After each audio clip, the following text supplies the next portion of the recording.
सबसे पहले बात आती है कलश का विसर्जन हमें कौन से दिन करना है। हम अष्टमी तिथि के दिन करेंगे या नवमी तिथि के दिन। कुछ लोग सप्तमी का व्रत करते हैं और अष्टमी के दिन कन्या पूजन करते हैं। तो अष्टमी के दिन वे कलश को मतलब विसर्जन करने के लिए हटा देते हैं। तो कुछ लोग नवमी तिथि पे कन्या पूजन के बाद कलश को हटाते हैं। परंतु जो लोग अष्टमी तिथि के दिन इस कलश को हटाते हैं वे ये जान लीजिए नवरात्रि का 9वां दिन सिद्धिदात्री देवी के पूजन का होता है, यानी कि माता के सिद्धिदात्री स्वरूप का हम पूजा करते हैं। सिद्धिदात्री स्वरूप से ही हमें समझ में आता है कि सिद्धियों को प्रदान करने वाली देवी, यानी कि नवरात्र में 9वें दिन जो पूजन किया जाता है उससे माता रानी अत्यधिक प्रसन्न होती हैं और आपके जीवन की जो भी परेशानियां हैं, आपकी जो भी मनोकामना है उसे माता सिद्धिदात्री पूरा करती हैं। तो नवरात्रि में 9वें दिन के पूजन का बहुत ज्यादा विशेष महत्व होता है। तो नवरात्रि का कलश यदि आप कन्या पूजन करते भी हैं तो फिर आपको नवरात्रि जो कलश है उसे 9वें दिन स्थान से आपको हटाना चाहिए, ना कि 8वें दिन। तो ये तो बात थी कि कलश हमें किस दिन जगह से हटाना है, और कलश जब आप हटाते हैं तो वह कन्या पूजन के बाद आपको हटाना चाहिए। इसके बाद जब आप कलश को हटाने की विधि प्रारंभ करते हैं, सबसे पहले हाथ में थोड़े से पुष्प और अक्षत लेकर, जैसा जब आपने नवरात्रि के प्रथम दिन माता को आह्वान करके बुलाया था उसी तरह आपको हाथ में पुष्प और अक्षत लेकर माता से आपको प्रार्थना करनी चाहिए कि हे माँ, मेरी पूजा में इन 9 दिनों में जो भी त्रुटियां रही हो, जो भी गलतियां हुई हो, उसे आप क्षमा करें, और जैसे मैंने आपको आह्वान कर अपने घर बुलाया है उसी तरह आप प्रस्थान करें। जब भी मैं पूजन करूंगा या करूंगी तब आप इसी तरह हमारे घर में आइए और विराजमान हुई हमारी पूजा में। तो इस तरह आपको अक्षत और थोड़े से फूल छोड़ने के बाद दोनों हाथों से कलश को प्रणाम करें, क्योंकि उस कलश में, उस नारियल में 33 कोटि देवी देवता और माता रानी विराजमान होती है। इसके बाद नारियल के ऊपर जो भी आपने पुष्प चढ़ा रखा है उस पुष्प को हटा लीजिए, यानी ठंडा होने वाली जगह पर रख दीजिए। जहां पर भी आप फूल या अन्य सामग्री ठंडा करने के लिए रखते हैं आप उसमें रख दीजिए। उसके बाद दोनों हाथों से, कभी भी नारियल को एक हाथ से नहीं उठाया जाता, दोनों हाथों से आप नारियल को उठाएं। उस पर यदि आपने कलावा बांधा है तो कलावे को उतार के ठंडा करने वाली वस्तुओं में रख दीजिए। और यदि आपने लाल कपड़ा या चुनरी लपेटी है तो पहले मैं लाल कपड़े के बारे में बता देती हूँ। उस लाल कपड़े को आपको अपने पूजा स्थल में साफ सफाई में आप उसे यूज कर सकते हो, नहीं तो आप उस कपड़े को ठंडा भी कर सकते हो।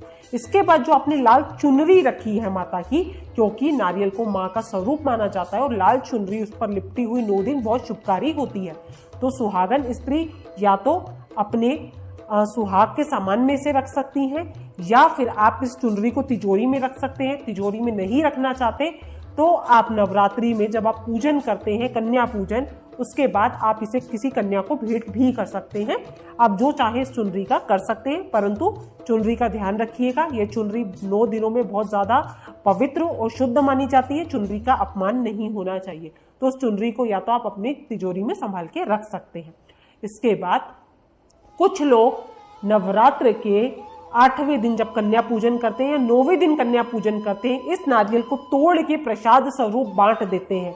परंतु आप मुझे एक चीज बताइए, क्योंकि जो हमने श्रीफल रखा है, श्री मतलब माँ लक्ष्मी का स्वरूप माना जाता है, और इसी कलश के अंदर आपने 33 कोटि देवी देवता और माता के 9 स्वरूपों को विराजमान किया है, तो आप मुझे ये बताइए कि यदि इस नारियल को तोड़ दिया जाता है जिसके अंदर देवी देवता विराजमान है तो कितना घोर पाप होता है, ये कितना आपको दोष लगता है।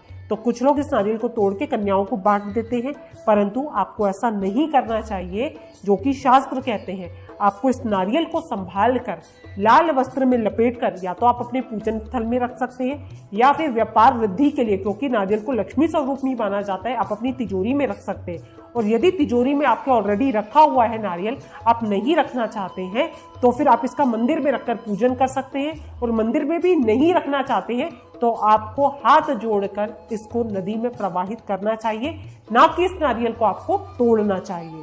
तो आप जो चाहे, यदि व्यापार के स्थल पे रखना चाहे तो आप वहां रखें, नहीं तो इस नारियल को आपको ठंडा करना चाहिए।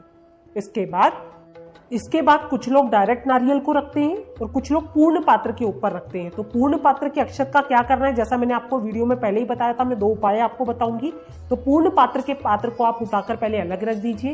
इसके बाद कलश को कभी भी डायरेक्ट ऊपर से नहीं उठाना चाहिए, क्योंकि कलश के ऊपरी भाग में भगवान विष्णु, मध्य भाग में शिव जी और निचले भाग में श्री ब्रह्मा का वास होता है। तीनों देवताओं का, तीनों भगवानों का वास कलश के अंदर माना जाता है। 33 कोटि देवी देवताओं का वास माना जाता है। तो दोनों हाथों से निचले भाग से आपको कलश को उठाना चाहिए, ना कि ऊपरी भाग से। इसके बाद कलश में जो आपने आम के पत्ते लगाए हैं, पंचपल्लव लगाए हैं, उन्हें इकट्ठा करके जो लोटे में जो जल है, उस जल को घर के प्रत्येक सदस्य पे छिड़कर घर के पूरे आपको चारों कोनों में छिड़कना चाहिए, पूरे घर में छिड़कना चाहिए। इसमें 33 कोटि देवी देवताओं का आह्वान आपने किया है। ये जल बहुत ही ज्यादा वरदान प्राप्त करने वाला है, बहुत शुभकारी होता है। तो आपको अपने पूरे घर में इस जल को छिड़कना चाहिए। घर के मुख्य द्वार पर अवश्य रूप से छिड़के। घर में जो भी नेगेटिविटी होगी वो इस जल से दूर हो जाती है। अब जो जल कलश में बचा है, दोनों हाथों से जिस तरह हम सूर्य को अर्घ देते हैं, उसी तरह आप किसी भी गमले में इस जल को डाल सकते हैं। उसके बाद जल के अंदर जो भी सामग्री बची है, अक्षत, हल्दी की गांठ या जो भी आपने अन्य चीजें डाली है, उन्हें आप ठंडा कर देंगे।